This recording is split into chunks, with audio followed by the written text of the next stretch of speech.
তোমার নাম কি? সুমনা ইসলাম। কোন কলেজ থেকে আসছো? শেরেবাংলা ফজলুল হক কলেজ। আচ্ছা, আজকে যে পরীক্ষাটা দিতে যাচ্ছ, সো এটা তোমার জন্য কতটুকু হেল্পফুল হবে? আমি মনে করি আমার জন্য অনেকটাই হেল্পফুল হবে, কেননা আমরা তো অনলাইনেই পরীক্ষা দিয়ে আসছি।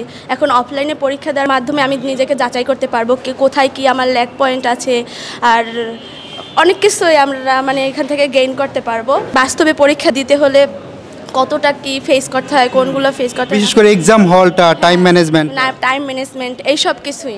তুমি তো হচ্ছে অনেক আগে থেকে প্রিপারেশন শুরু করছো, শুরু থেকে। তো এই সময় তোমার ওভারঅল প্রিপারেশনটা কেমন? ওভারঅল প্রিপারেশন আমার সব কমপ্লিটই, তারপরও মানে পড়ার পরও তারপর বারবারই মনে হয় যেন আমার কিছুই পড়া হয় নাই, কিছুই পড়া হয় নাই, বারবার এরকমই মনে হচ্ছে। মানে পড়ি, সারাদিন পড়ি, তারপর মনে হয় না এগুলো আমার জন্য এনাফ না, আমার আরও পড়তে হবে, এইরকমই সবসময় ফিল হয়। আচ্ছা, এই কোয়েশ্চেনটা সবার যারা যারা প্রিপারেশন নিতেছে, পড়তেছে, সবাই এটা বলে যে এখনও মনে হচ্ছে যে কিছুই পারি না বা ভুলে যাচ্ছি। সেটা সবার, তুমি পড়তেছে এই জন্য এই কোয়েশ্চেনটা তোমার বারবার মনে ঘুরপাক খাচ্ছে। যাই হোক, অনেক বেশি রিভিশন দিতে হবে, ঠিক আছে? তো আমাদের ফ্রি ক্লাস কি দেখো? হ্যাঁ দেখি, ক্লাসগুলো অনেক ভালো হয়, ওগুলো থেকে অনেক নতুন নতুন জিনিস শিখতে পারি, অনেক টিপস ট্রিক্স ওইগুলোও পাই, ভালো লাগে।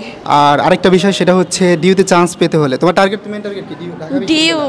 আচ্ছা, এটা চান্স পেতে হলে ইংলিশটা কিন্তু অনেক বেশি গুরুত্বপূর্ণ। সো ওভারঅল ইংলিশ প্রিপারেশনটা কেমন তোমার? English preparation average.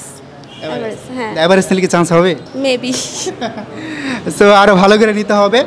যাই হোক, বেস্ট অফ লাক। আর বরিশালে আসছি, সো বরিশালের ভাষা কিছু বলো। বরিশালে আইসেন, আপনাকে অনেক ধন্যবাদ।